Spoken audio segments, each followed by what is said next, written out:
guys, welcome back. I am doing a track day at Streets of Willow, and this is my first go at it. It's completely stock. I didn't do any mods to it. The only thing I've done was really just to track prep it, was change the fluids. Literally, all I did was the engine, transmission, differential, upgraded those to something that could withstand the abuse, and then also upgraded the brake fluid and the clutch fluid as well. Other than that, nothing else as far as performance has been done to the car. I just drove it as is to the racetrack, and I'm still on OEM tires as well. And the idea behind it is I just wanted a baseline. I kind of want to see what the car was at, what it could do, and I was able to achieve that today. So basically, the rundown of this, my impressions, I think it did a great job. Honestly, I couldn't be happier with the car. What I was really impressed by was actually the brakes. It is still stock. I'm still on the stock Toyota pad, stock rotor. The only thing I changed was the fluid, and it held up really well. No brake fade whatsoever. And I think there's a few reasons for that. I think one reason is the size. I think most of you know that the stock size brakes that the car comes with on the base one, with the single caliper rotors, single piston calipers, they're not sufficient enough, and it's really because of their size. The pad isn't big enough to withstand the abuse of heat, and then the rotor, stock rotors, kind of the same situation. It doesn't dissipate enough heat. So those two combined aren't that great. The fluid we already know isn't great. So even if you just change the fluid, it's not enough. You need to upgrade the pad and possibly the rotor just to withstand the heat and to be able to handle the different temperatures once you get to that in that track setting like here. So with these Brembos, because of the larger diameter of size, and then also the surface area of the pad and the bigger caliper, I think it was able to dissipate enough heat to be able to run Streets of Willow here. Now, it is a tight and technical course. I'm a little curious to see how it does at a big course when I'm carrying more speed. But what I did was did a shakedown the first session, and then I went ahead and just kind of dialed the car in. I didn't brake excessively. I didn't do anything too crazy. But I was really feeling out the brakes because I didn't know how much they could handle. So I braked a little early.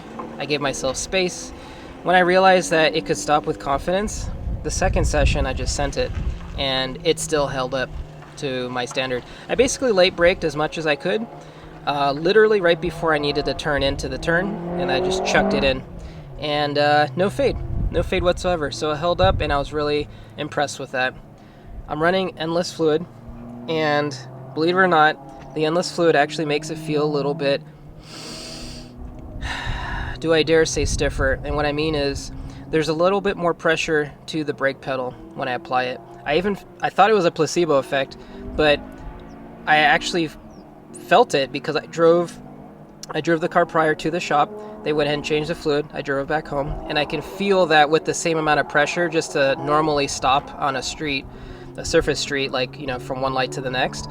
I was applying the same pressure, and it stopped even sooner, and I can feel that it had applied more brake without me really wanting to. It was just much more efficient. So that's how I was able to tell.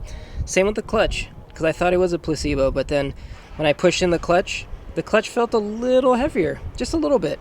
So you can feel that there's just something else going on with the fluid change, and it held up today. I didn't have any problems. No issues with shifting, no issues with braking, no brake fade, nothing boiled over. It was great. And then the other thing I was really happy about is because this is the first car I ever PPF'd, it actually held up really well to the abuse of this. So I'm glad that it didn't get all tore up from the track. It actually was protected. And let's talk about the next thing, the tires. These were a little tore up, but in a good way, in a proper way. Like, I didn't destroy the tread, I didn't chunk the tread. I allowed the tire to get up to temp. And really, what causes these tires to chunk generally speaking, is if you don't give it enough ample time to warm up, because these tires do need to go from cold to hot in a certain rate that's a little bit more gradual. But if you force it and just go ham at it and it's cold, you will encounter chunking. Now you can see I don't have chunks missing, and that's what I mean by that, but you can see how it starts to look a little melted, like melted butter's been sitting out, maybe in some heat. That's normal. That's just because I've literally have been maximizing the grip or the best I could with these tires. Now I'm still on the factory Michelin Pilot Sport 4s. They are not a track tire. I want to say that again. They're not a track tire, and what I mean by that is they do really well on the street. Don't get me wrong. They do plenty. But once you enter the track scenario, what happens is you surpass the heat threshold limit that it's operating on a more normal scale. So once you surpass that, then these tires fall off and then they're no longer gripping. That's why I encountered. So even though I knew these weren't going to grip very high, I still gave it a couple warm-up laps and then I just went for it. And also, being that these are the Michelin Pilot Sport 4s, they do fold over a little bit. My alignment is still stock, so I don't have much camber going on, and these do fold over when I'm hitting the turns pretty hard. So for me to drop the tire pressure wouldn't actually help. It'd be counterproductive, because I would basically be in the process of trying to get more grip.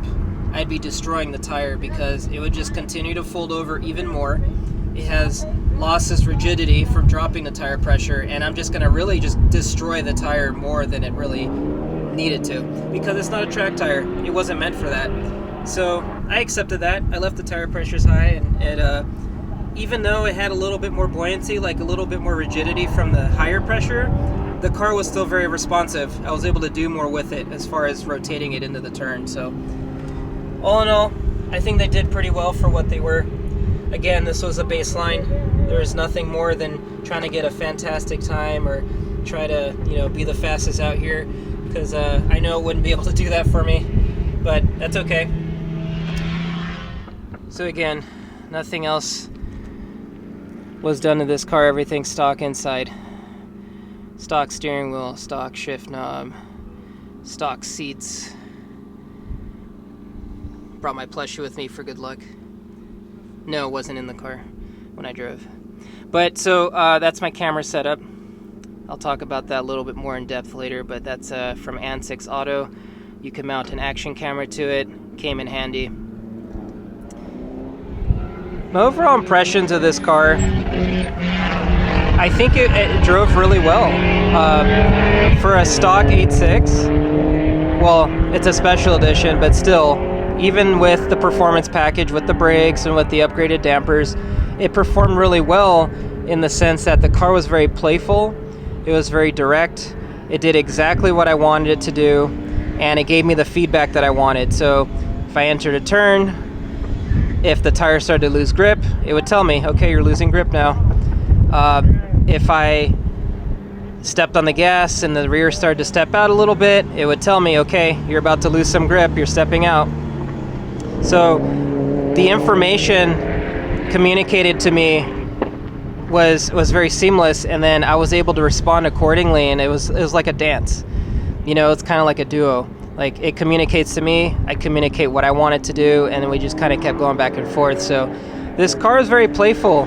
It does really well. I feel like it had the right amount of power. I was still able to come out of the turns right, and then I was able to carry enough momentum. Now at this point, because I'm limited in tire, obviously I can only grip so much, but it is a momentum car, so I had to carry as much speed as I could, given the limitations of these tires not being really a true track tire. They don't really operate in that temperature range. So, but despite all that, the brakes held up. The engine temps were actually pretty good. I think the highest I saw was 255 for the oil temp. So that was That's like absolute maximum. I was keeping a close eye on it because beyond that, once I reached that 260, I knew I would have to back off. But by the time I reached the 150, it would kind of taper back to 250. And even then, by then, my session was near done and I was already pushing pretty hard. So I gave it a cool lap. Aside from just getting a baseline, there's a true reason as to why I decided to do a stock track day with this car. And the reason is, all I can really say is I came across a group of individuals at Formula Delta, and if you haven't heard of them yet, they're one of the few that are creating a large capacity oil pan. Now, they are pretty close to releasing it to the public, but they still need testers. They are based out of Canada, so the reason that I would able to fulfill that for them is because they're in winter time, and winter for them is snow and ice and not ideal track settings. Being here in California, I'm always in an ideal track setting. So I reached out to them, I asked them if they needed more testers, and here we are. So I am doing a baseline. The purpose of this is to do a baseline just to see how the car behaved. I had the only thing I added to the car to really retrieve the data is that I had to add, I had to add a CAN bus harness, and then I also had to add a oil pressure sensor, because the factory oil pressure sensor, if you didn't know, isn't a sensor, it's a switch. So it's a dummy switch, and basically it lets you know when you've already lost oil pressure, and by that time your engine's already exploded. So not a helpful tool. So I had to upgrade to an actual sensor, a pressure sensor that would give you feedback throughout your vitals as you're driving. So pulling the data, I wanted to see a baseline to exaggerate and to replicate the dip. So to drive the car hard enough to even see that scenario, and we definitely did. And all I can really say is in exchange of this data, I'm getting the prototype pan early, and I will be able to do a comparison of a before and after. They just want to solidify that it's going to, I would say, come close to solving the problem. That's all I can say. I can't really say much more about that. I will do more in-depth video of the pan when I get it. Once they release it to the public, I can actually share that video. So maybe by the time I upload this video, they may have already shared this publicly. But as far as getting it in your hands, if that's something you're interested in, that is very possible in the near future. So I hope that through the test I can actually deliver you guys some pretty cool footage, some good information about it, and a possible option to be able to mitigate this oil pressure drop scenario at the track. And again, this car is completely stock. I didn't even drop the pan to remove the RTV, mainly because RTV doesn't cause engines to fail. I haven't seen it up to this point. No one has claimed it.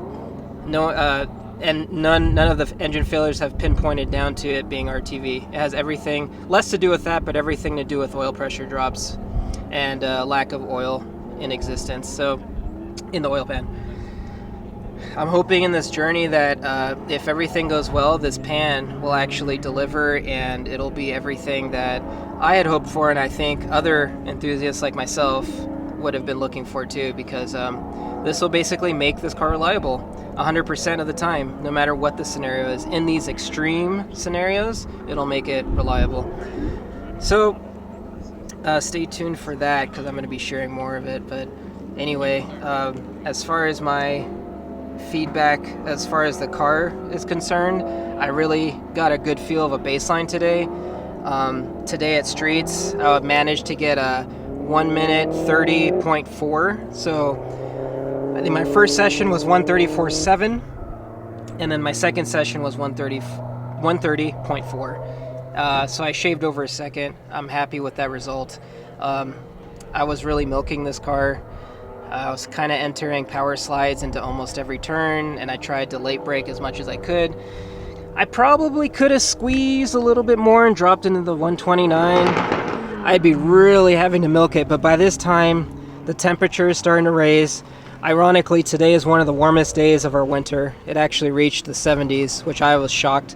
So over time of the day after the second session, I'm not really going to chase better times anymore. It's already out of my PB range, and given that these are still stock tires, since it is only getting warmer, I'm not going to find any more grip. If anything, I'm just going to lose grip.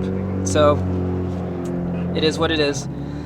Anyway, that's all I got for you as far as a baseline setup and track day.